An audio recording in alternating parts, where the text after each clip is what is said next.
আমরা আজকে যে আনন্দ পেতেছি সে আনন্দ আমাদের যেন সবসময় আমরা।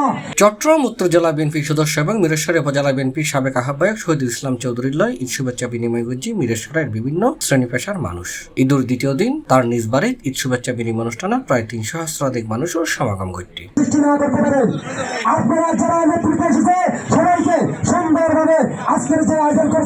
এই সময় বাংলাদেশ জাতীয়তাবাদী দল বিএনপি অঙ্গ সহযোগী সংগঠন মিরেশ্বরের শাখার বিভিন্ন ইউনিটের নেতাকর্মী দলে দলে ঈদ শুভেচ্ছা বিনিময় করতে আসে। এ সময় টিম ইমাম মুয়াজ্জিন, সাংবাদিক, পেশাজীবী, ব্যবসায়ী, সমাজকর্মী, সংস্কৃতি কর্মী, শিক্ষাবিদ, অ্যাক্টিভিস্ট, কন্টেন্ট ক্রিয়েটর, ফেসিস্ট বিরোধী আন্দোলন এবং 24 গণ অভ্যুত্থানে অংশগ্রহণকারী তরুণ সহ বিভিন্ন শ্রেণী পেশার মানুষ উপস্থিত আছে। ঈদ শুভেচ্ছা বিনিময় অনুষ্ঠান পরিণতই বিশাল এক মিলন মেলায়। সবাইকে স্বাগত জানাচ্ছি।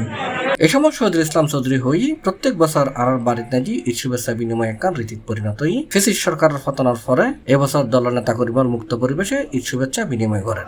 আমরা এখানে সকলকে নিয়ে বসবো ইনশাআল্লাহ।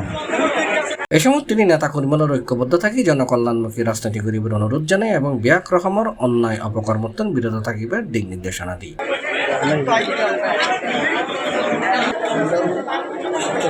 নিঃসন্দেহে একজন ভালো ব্যক্তি এবং সকলের পাশে থাকার মতো একজন ভালো ব্যক্তি হিসেবে পরিচিতি পায় জনাব শহীদুল ইসলাম চৌধুরীর বাড়িতে আজকে ঈদ পরবর্তী শুভেচ্ছা বিনিময় অনুষ্ঠানে উপস্থিত উপজেলার 16 ইউনিয়ন এবং 2 পৌরসভা থেকে আগত নেতৃবৃন্দ বর্তমান সভাপতি হিসেবে তিনি দায়িত্ব পালন করছেন।